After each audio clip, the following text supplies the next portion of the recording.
Welcome back, guys. Today we're taking a look at something that feels like a meme at first glance, but the more you play it, the more you realize this thing's actually kinda insane. I'm talking about the Super Hellcat, a souped-up, heavily armed version of the classic M18 Hellcat. Now, you probably know the M18, the little rat of War Thunder.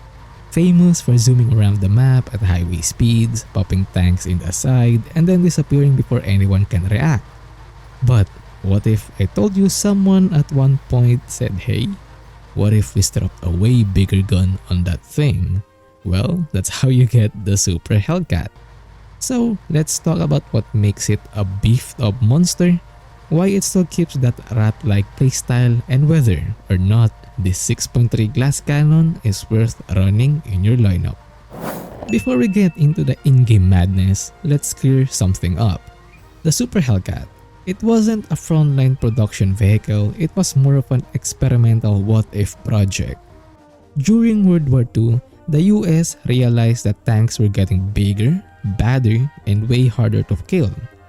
The 76mm gun on the standard M18 was fine early on.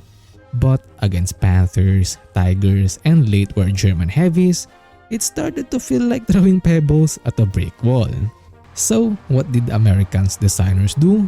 They slapped the 90mm gun from the M36 Jackson onto the Hellcat chassis. That's literally the origin of the Super Hellcat. Take the fastest tank destroyer America had, bolt a much stronger gun onto it, and see what happens. Spoiler alert, it didn't go very far in real life, mostly because by late 1944 and 1945, the US was already moving on to heavier vehicles like the Pershing series. But in War Thunder, this little experiment lives on as a premium tank destroyer sitting at 6'3", and it's way more fun than it probably has any right to be. Alright, let's talk about playstyle.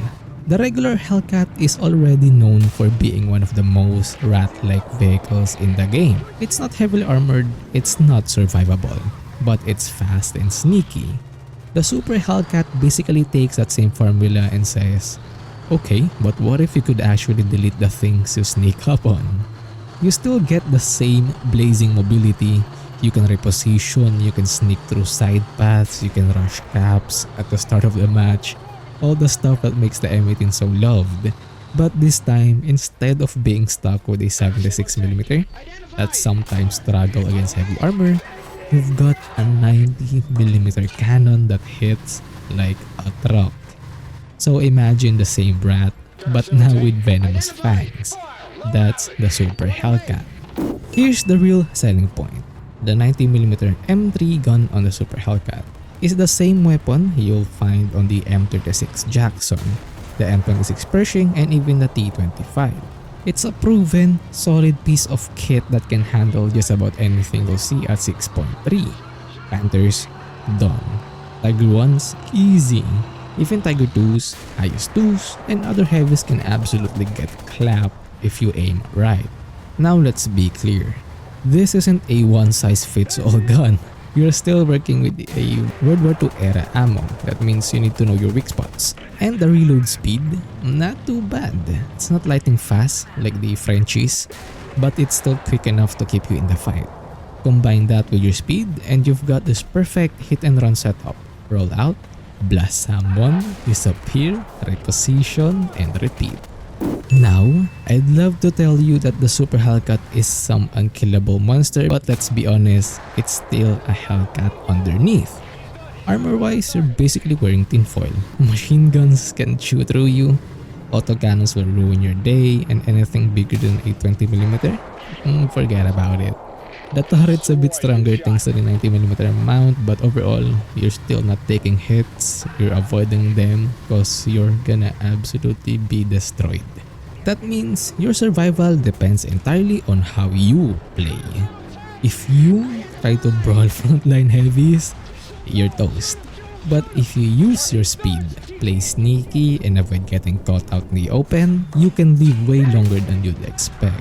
Think of it this way, you're not a Tiger 2 or a Panther, you're not here to sit in the middle of the lane and shrug off shells. You're here to dart around, pick fights that favor you, and punish anyone who makes the mistake of ignoring you. So how does the Super Hellcat stack up against other tanks at its BR? Let's break it down. First, versus Panthers. Panthers have the armor and a deadly 75mm. They'll shred you instantly if you let them see you first. But their weak side armor, that's your playground. Flank them, hit the sides, and they'll go down fast. Or you can just shoot the turret chicks. You'll easily penetrate that. Versus Tiger 1 and 2s. Tiger 1s are easy to target. Your 90mm laughs at them. It's super easy. As for the any variant of the Tiger 2, it's a little tougher. But with the proper shot placement, you can still crack it. Just don't get caught trading shots frontally. Versus IS-2.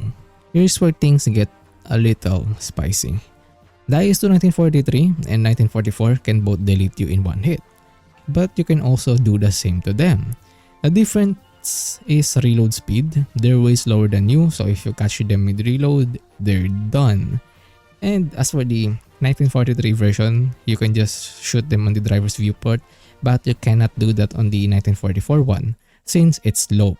So that means you either go for the turret chicks or you go for the lower glazes. So overall, you're not the strongest tank in terms of survivability.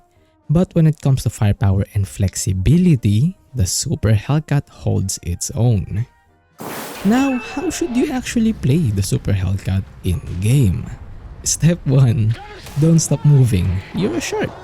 If you sit still, you die.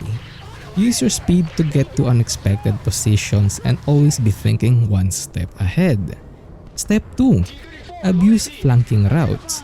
The Super Hellcat is at its best when it's attacking from the side or rear. Don't get caught up in slagging matches with heavies, you're just not built for it.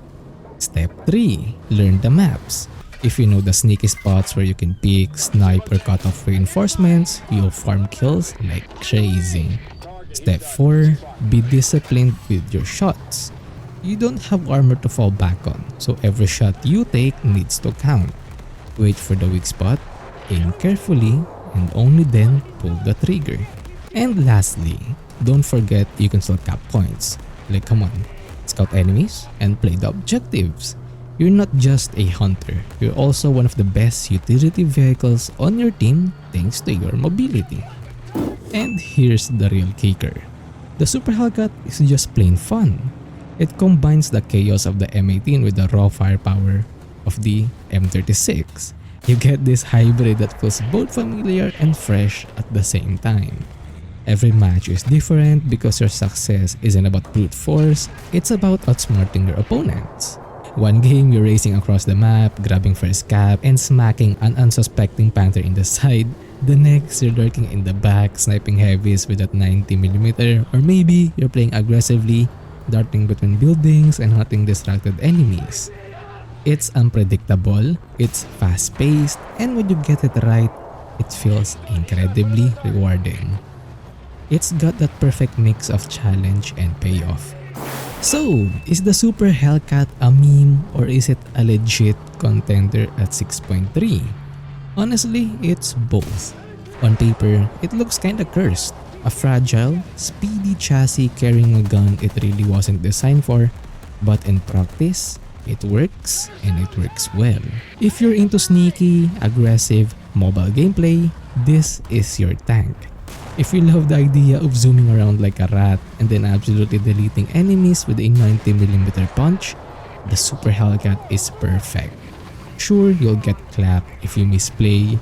Sure, you'll rage when a random plane wipes you out. But when everything clicks, you'll be smiling because this tank delivers some of the most fun gameplay at its BR. So that's the Super Hellcat, the beefed up Hellcat, the Super Rat, the ultimate sneaky tank destroyer at 6.3. I've been having a blast with it, and honestly, I think more people should give it a shot. What do you guys think? Is the Super Hellcat just a fun gimmick, or is it secretly one of the best 6.3 premiums out there? Drop your takes in the comments, I'd love to hear how you guys play it. Anyway, that's all from me today. Thanks for watching, and I'll see you guys again in the next one.